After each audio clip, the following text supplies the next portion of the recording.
Happy Independence Day, my fellow Nigerians. Today is Nigerians' Independence Day, and we're celebrating 64 years.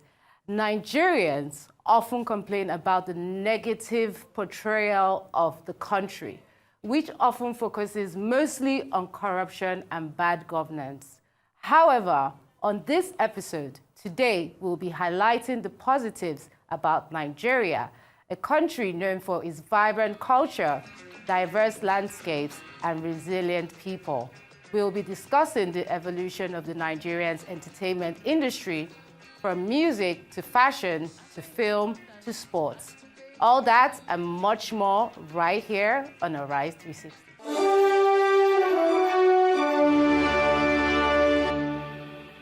Nigeria is one of the most culturally diverse nations, with more than 250 ethnic groups, the largest being the Hausa, Yoruba, and Igbo. Known for its rich cultural heritage, the country holds the largest natural gas reserves on the continent and Africa's largest oil producers and gas producers. Now, another part of Nigeria that has made history is our music. Now, Nigerian music dates back to the early days of human civilization, with conventional people and tribal music playing a major part in different ceremonies.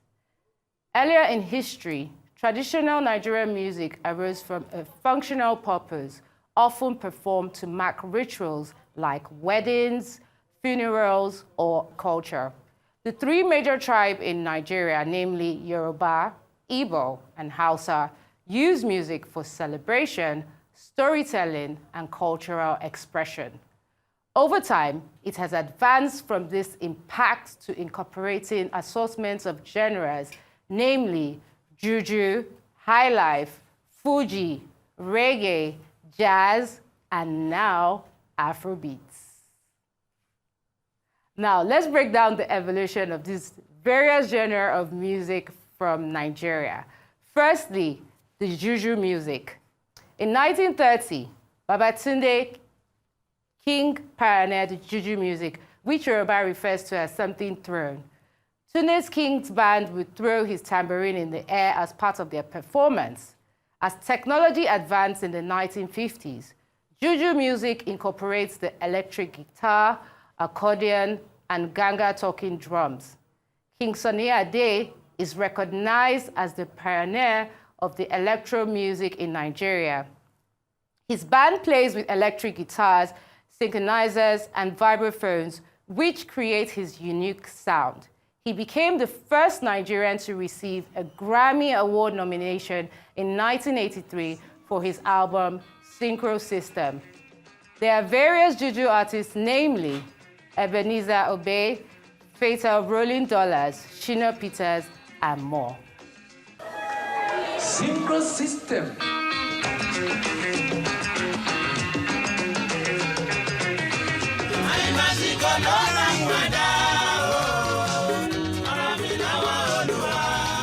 Now let's talk high life.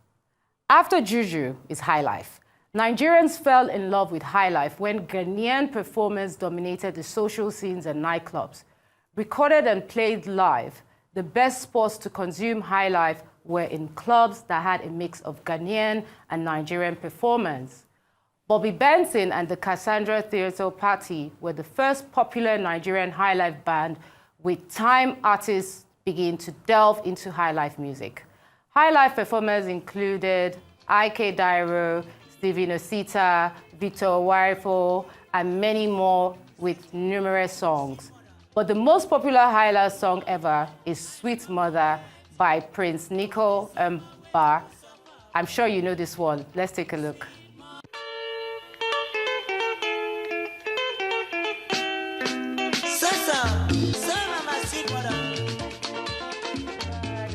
I don't go forget you. I mean, that song is still happening till today. You can just imagine it's timeless. Now, let's talk jazz music. Jazz music started right after high life music, and it started getting a strong foothold in Lagos in 1963 through the Fela Ransome Kuti Quintet. His band played regularly at the Cool Cats Inn, which was a popular location for jazz enthusiasts.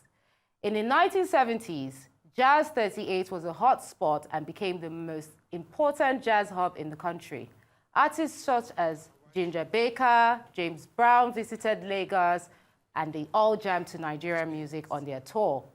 Till today, the debate still rages on about who became the bigger artist between Fela and Brown.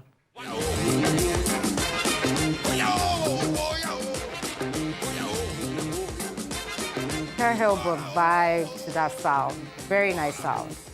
Now, moving on, a musician called Terracotta ignited Nigerians' interest in African Caribbean fusion music. The Nigerian reggae is a style of reggae fusion that evolved in the late 1960s and later became a major part of the music of Nigeria, especially after the rise of singer Majek Fashek. Other musicians included Daddy Shoki, Raskimono, Rizmo, The King, among others. These are all pioneers of reggae music that paved the way for the new generation of homegrown reggae artists. These days, reggae is less popular, but 21st century artists like Burna Boy and Patti Rankin continue to incorporate Jamaican sound into their lyrics to attract younger audiences. If you see my mama, Hosanna, tell us, Hosanna.